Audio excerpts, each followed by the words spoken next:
এই বর্ষায় মাত্র ৩৭০ টাকা খরচ করে ঘুরে আসুন সীতাকুণ্ডের ৩টি প্লেসে: সহস্রধারা, সুপ্তধারা অ্যান্ড গুলিয়াখালী। এই ভিডিওতে আমি সম্পূর্ণ ভ্রমণ খরচ অ্যান্ড কিভাবে টাকা বাঁচানো যায় সেটাই শেয়ার করব। So don't skip this videos. আমরা চারজন সকাল ৭টায় বের হয়ে পড়ি। যেহেতু আমরা সবাই হলে থাকি, তাই সকালে উঠতে আমাদের তেমন কোনো অসুবিধা হয় নাই। প্রথমেই আমাদের ইউনিভার্সিটি থেকে সিএনজি করে চলে যায় বড় দিঘির পার। জনপ্রতি খরচ হয় ১৭ টাকা করে। আর বড় দিঘির পার নেমেই আমরা সকালে নাস্তা শেষ করি, কারণ আমরা আজকে খুব সকাল সকাল ট্রেকিং শুরু করব। সো আপনারাও যদি সকাল সকাল ট্রেকিং শুরু করার প্ল্যান করেন, অবশ্যই ব্রেকফাস্ট মিস করবেন না। এরপর আমরা সকালে নাস্তা শেষ করে বড় দিঘির পার হতে পাহাড়ি রাস্তা বেয়ে চলে যাই ভাটিয়ারি বাস স্ট্যান্ডে। জনপ্রতি ভাড়া পড়ে ২৫ টাকা করে। তবে এখানে একটি মজার বিষয় হলো, ভাটিয়ারির আঁকাবাঁকা রাস্তা ক্রস করার সময় ঝিরিঝিরি বৃষ্টি হয়, যা পাহাড়ি রাস্তার সৌন্দর্য আরো বাড়িয়ে দিচ্ছিল।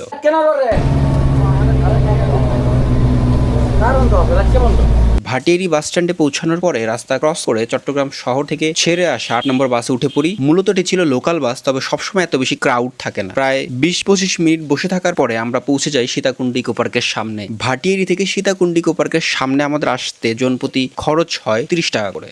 রাস্তা ক্রস করে ইকো পার্কের গেটে যেতেই সিএনজি ওয়ালা মামারা আমাদেরকে ডাকতে থাকে। যেহেতু আমরা ট্রেকিং করতে আসছি, তাই আমরা সিএনজি না নিয়ে হাঁটা শুরু করি। আর ইকো পার্কের গেট থেকে ঝর্ণার দূরত্ব খুব একটা বেশি না, মোটামুটি ৪-৫ কিলোমিটার, যেটা আমরা খুব ইজিলি কভার করতে পারবো। ট্রেকিং শুরু করার ১০ মিনিট পর আমরা ঝর্ণার গেটে গিয়ে পৌঁছাই। আর এখানেই সমস্ত খাবার দোকান। যেহেতু আমরা দুপুরে এইদিকেই থাকবো, তাই দু একটি দোকান ঘুরে খাবার টেস্ট করে অগ্রিম ১০০ টাকা জমা দিয়ে ৪ জনের খাবার। আপনারা আসলেও সেম কাজ করবেন এবং আপনাদের সঙ্গে থাকা ব্যাগগুলো দোকানে রাখতে পারবেন। তবে একটি পার্সোনাল ওপিনিয়ন থাকবে, আপনার সঙ্গে আনা মোবাইল ফোন, প্রয়োজনীয় জিনিসপত্র মোটেও দোকানে রেখে যাবেন না। সঙ্গে করে আমাদের মতো একটি ব্যাগ নিয়ে যাবেন। গেটে প্রবেশ করার সময় স্টুডেন্ট আইডি কার্ড শো করে ৫০ টাকা টিকিট করি ৩০ টাকা দিয়ে। এরপর আমাদের শুরু হয় দ্বিতীয় পর্বের ট্রেকিং।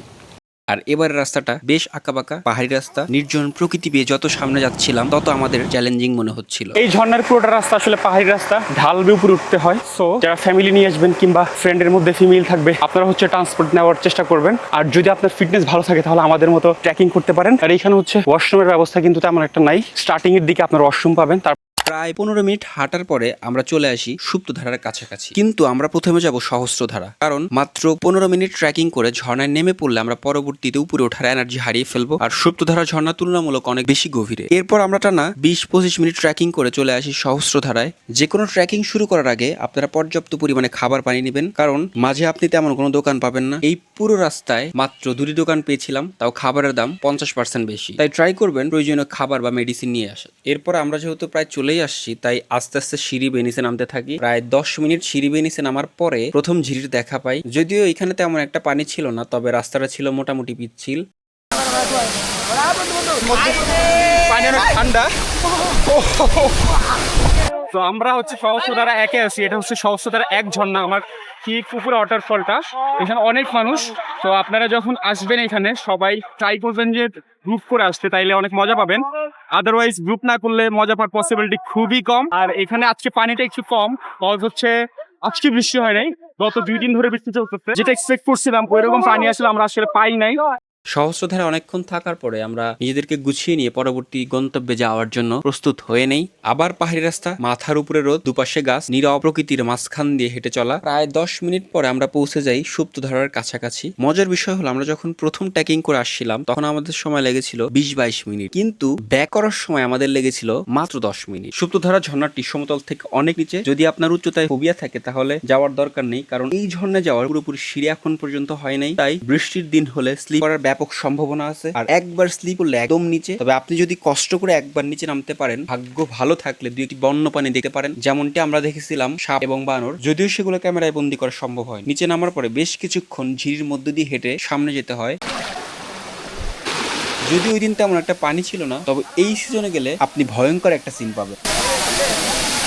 যেহেতু দুপুর গড়িয়ে বিকেল হচ্ছিল, আর দুপুরের খাবার আমাদের যেহেতু অর্ডার করা ছিল, তাই এবার আমাদের ফেরার পালা। মোটামুটি ৩:৩০টার দিকে আমরা দোকানে ফিরে আসি এবং ড্রেস চেঞ্জ করে খাবার খেতে বসে যাই। দুপুরের ১০০ টাকার মেনুতে ছিল আনলিমিটেড ভাত, চিকেন, সবজি এবং ডাল। খাবারের মান ভালো, তবে এখানে একটু অসুবিধা হলো, খোলা খাবার পানি পাওয়া যায় না, তাই আমাদের কিছু এক্সট্রা টাকা খরচ করতে হয়। খাবার খাওয়া শেষে আমাদের হাতের সময় ছিল প্রায় ২.৫ ঘন্টার মতো। তাই আমরা ডিসিশন নেই আমরা বিকালটা গুলিয়াখালী সি বিচে কাটাবো। যেই ভাবা সেই কাজ, মেইন রোডে এসে জনপ্রতি ১০ টাকা ভাড়া দিয়ে চলে যায় সীতাকুণ্ড বাস স্ট্যান্ডে, এন্ড সেখান থেকে সিএনজি নিয়ে জনপ্রতি ৪০ টাকা ভাড়া দিয়ে চলে যায় গুলিয়াখালী। আমরা গুলিয়াখালী চলে আসছি, কিন্তু আকাশে অনেক বৃষ্টি, সম্ভবত বৃষ্টি হতে পারে। তো আমরা চাচ্ছি যে বৃষ্টি হোক, কারণ বৃষ্টি হলে গুলিয়াখালীর সৌন্দর্যটা আরও একটু অন্যরকম হয়।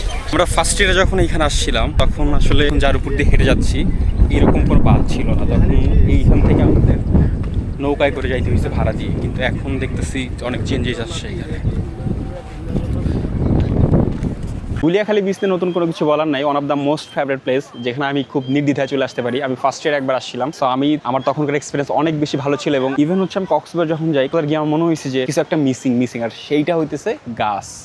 হ্যাঁ, হয়তো বা ঝাউ বাগানের দিকে গেলে ভালো একটা ভিউ পাওয়া যায়, but Guliakhali one of the most favourite place. আপনারাও আসতে পারেন ফ্যামিলি নিয়ে, ফ্রেন্ড নিয়ে, সুন্দর একটা সময় উপভোগ করার জন্য। অনেক সুন্দর একটা বিচ। আমি কিন্তু এই বিচে এসে লাল কাঁকড়া দেখতে পাইছি, খুবই আনপ্রেডিক্টেবল ছিল। আমি এইখান দিয়ে আসতেছিলাম, সো হঠাৎ দেখি যে লাল কাঁকড়া। সো আমি আপনাদেরকে দেখাবো, এই যে ওরা হচ্ছে গর্তে ঢুকে যাবে। সম্ভবত বৃষ্টি শুরু হবে এখন, তো আমি ভিডিও শেষ করে দিব। আর আজকের ভিডিওটি আপনাদের কেমন লাগলো সেটা অবশ্যই কমেন্ট করে জানাবেন, এবং আপনারা যদি সীতাকুণ্ড এবং গুলিয়াখালী এই স্পটগুলো ঘুরতে চান, আজকের ভিডিওতে যেসব স্পট আমি দেখাইছি, তাইলে আপনার জেলা থেকে যে কস্টটা লাগবে ভাড়াটা ওইটা অ্যাড করে দিয়ে আমি যেই পয়েন্টগুলো দেখাইছি, যেইভাবে খরচ করছি ওইভাবে আপনারা এসে খরচ করলে একটা বাজেট ফ্রেন্ডলি ট্যুর দিতে পারবেন। এবং আমার ভিডিও যদি ভালো লেগে থাকে আমার পেজটাকে অবশ্যই ফলো দিবেন, এবং আমার চ্যানেলটাকে আজকের মতো বিদায় নিচ্ছি আমি। আল্লাহ হাফেজ, দেখা হবে খুব শীঘ্রই অন্য কোনো একটা ভিডিওতে।